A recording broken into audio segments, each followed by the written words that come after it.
કચ્છ જિલ્લાના છેવાડા વિસ્તારોમાં બંધ થયેલા સરકારી દવાખાના અંગે સ્ટોરી રિપોર્ટ બાય કરણ વાઘેલા ભુજ। અત્યારે આપણા કચ્છ જિલ્લાના જે છેવાડાના વિસ્તાર છે એમાં ખાસ કરીને લખપત અને અબડાસા તાલુકાના જ્યાં પીએસસી સબ સેન્ટરો ચાલુમાં હતા ત્યાં મોટી એક જીએમડીસી આવેલી છે।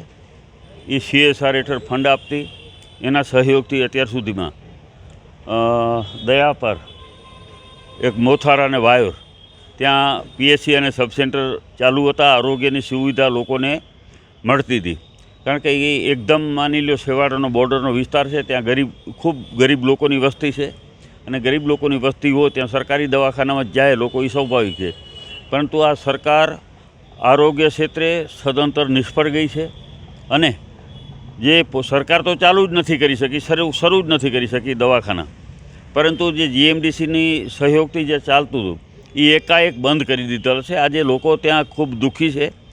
ત્યાં સામાન્ય અહીંયા એને ભુજ આવવું હોય, કોઈ સામાન્ય બીમાર હોય તો ભુજ અહીંયા આવતે 150 કિલોમીટર થાય। હવે આ 150 કિલોમીટરમાં ક્યાં ભુજ આવીને દવા લેવા માટે આવી શકે? તો સરકારે આવું વિચારવું જોઈએ અને વારંવાર ત્યાંના ધારાસભ્ય અબડાસાના પ્રદ્યુમનસિંહ જાડેજા ઉદ્ઘાટનો કરી આવે, રિબિન કાપી આવે અને બીજે દિવસથી દવાખાનાને તાળા। તો આ ધારાસભ્ય ખાલી માત્ર એના પોતાના પ્રચાર પ્રસાર માટે જ કામ કરે છે કે હકીકતમાં લોકોના આરોગ્ય માટે કે લોકોની સુખાકારી માટે કામ થાય છે? અત્યારે ત્યાં ખૂબ જ હાલત ખરાબ છે કારણ કે અબડાસા અને લખપત છે ત્યાં એમને ઓછા મત મળ્યા હતા ભાજપને, એટલે કિનાખોરી રાખી ત્યાંના લોકો કેમ દુઃખી થાય, ત્યાંના લોકો કેમ હેરાન થાય? અમે માન્ય ધારાસભ્ય શ્રી અબડાસાને કહેવા માગીએ છીએ, માત્ર છાપામાં અને પેપરમાં અને મીડિયામાં ન ચમકો।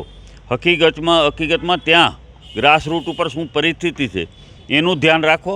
આજે 3 દવાખાના એક ભેગા બંધ થઈ જાય તો એ લોકો જશે ક્યાં? આજે લોકોની ખૂબ હાલાકી છે, નાના અને ગરીબ લોકો છે એ ખૂબ અત્યારે પરેશાની ભોગવી રહ્યા છે। સામાન્ય બીમારી હોય તો એને જવું ક્યાં? જો સરકારી દવાખાના ત્યાં ન હોય, કોઈ સ્ટાફ ન હોય, કોઈ ડૉક્ટરની ભરતી ન થાય, માત્ર સરકારમાં રજૂઆતો કરી છે, સરકારને જાણ કરી છે, આવા નિવેદનોથી નહીં ચાલે। ત્યાં અમારે સરકારને અમે ચેતવણી આપીએ છીએ, તાત્કાલિક ત્યાં જે હોસ્પિટલો બંધ કરી છે એ પુનઃ ચાલુ થાય અને જે પીએસસીઓ મંજૂર થઈ ગઈ છે ત્યાં તમે સ્ટાફ તો મૂકો। તમારે આ સરકાર છે શેના માટે કામ કરે છે? લોકો માટેના કામ નથી, માત્ર તાયફાઓ કરવાના છે। મેરા મલાખરાન તાયફા ભાજપનું કામ છે। હકીકતમાં જે મૂળ કામ થવા જોઈએ, શિક્ષણની વાત હોય, આરોગ્યની વાત હોય, રસ્તાઓની વાત હોય, લોકો કેટલા અત્યારે હેરાન ને દુઃખી છે। તમે નાનકડા કામમાં ઉદ્ઘાટન કરવામાં માહિર છો, પણ જે મૂળભૂત સુવિધાઓ છે જે આપવાની સરકારને ફરજ છે ત્યાં તમે ક્યાંક ને ક્યાંક ગંભીર બેદરકાર છો।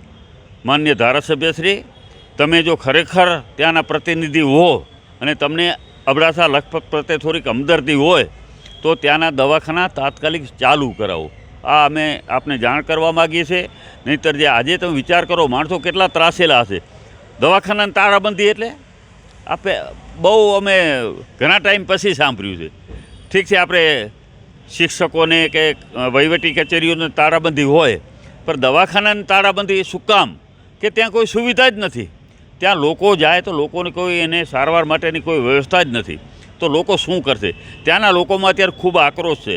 તાળાબંધી હજી આનાથી પર ગંભીર પરિસ્થિતિ કદાચ આવનારા દિવસમાં ઊભી થાય અને લોકો અત્યારે પસ્તાઈ રહ્યા છે કે આ સરકારને આટલી બહુમતી આવ્યા પછી પણ સરકાર લોકો માટે તો કામ નથી કરતી।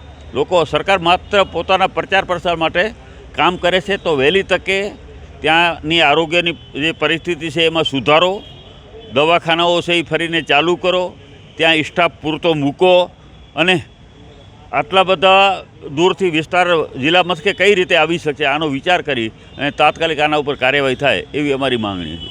આભાર।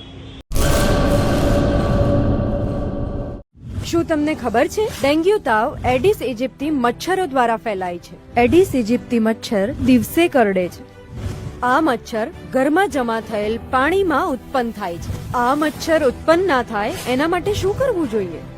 દર રવિવારે માત્ર 10 મિનિટ ફાળવીએ અને મચ્છરોને ઉત્પન્ન થતા અટકાવીએ।